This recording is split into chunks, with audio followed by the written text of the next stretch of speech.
মিজানুর রহমান আজহারীর মাহফিলে নাকি লোক বাড়া করে নেয়, এটা কতটুকু সত্য?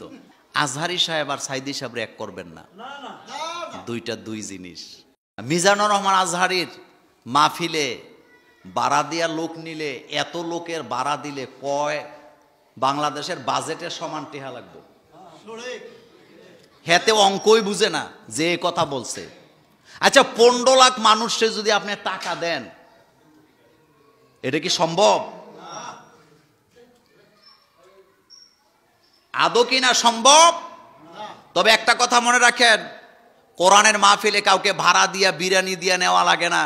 বন্ডদের মাহফিলে বিরিয়ানির প্যাকেট না থাকলে লোক যায় না, কিন্তু আলহামদুলিল্লাহ আমরা যারা কোরআনের কথা বলি, বিরিয়ানির প্যাকেট লাগে না। এটা আসরের পরে হোক, মাগরিবের পরে হোক, এশার পরে হোক, লোক এসে ভর্তি হয়ে যায়।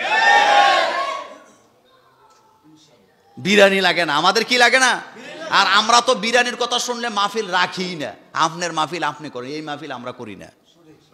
বিরিয়ানির জন্য আমরা মাহফিল শুনতে যাই কেন? বিরিয়ানি দিতে হবে কেন? দিতে হবে বিরিয়ানি।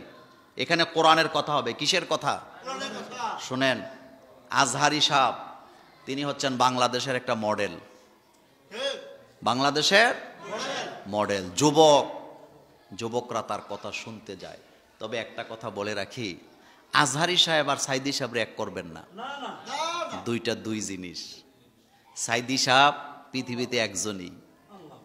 সাইদি সাহেব যেই যুগে কথা বলতেন, সেই যুগে কোনো ফেসবুক আছিল, ইউটিউব ছিল? মানুষ চাতক পাখির মতো বসে থাকতো।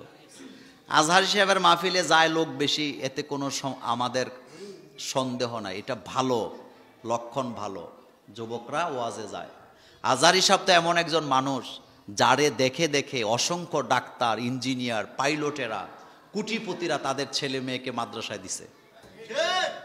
কথা ঠিক না? সে হলো আমাদের জন্য একটা কি মডেল। যে সমস্ত নারীরা নায়ক নায়িকার ছবি দেখতো, নায়কদের, তারা এখন আজহারীরে দেখে। আজহারীর চেহারা কি নায়কদের চেয়ে খারাপ নাকি? 1 কোটি সাকিব খান একসাথে করলে আজহারী সমান হবে না চেহারা, কারণ এটা নামাজি চেহারা। এটা কি চেহারা? নামাজি চেহারা।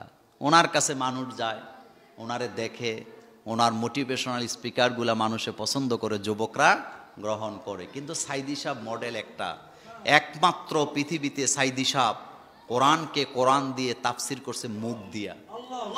তাফসিরের লেখক আছে সারা পৃথিবীতে বড় বড়, কিন্তু মুখিক তাফসির সাইদি সাহেবের মতো কেউ করছে আমার জানা নেই।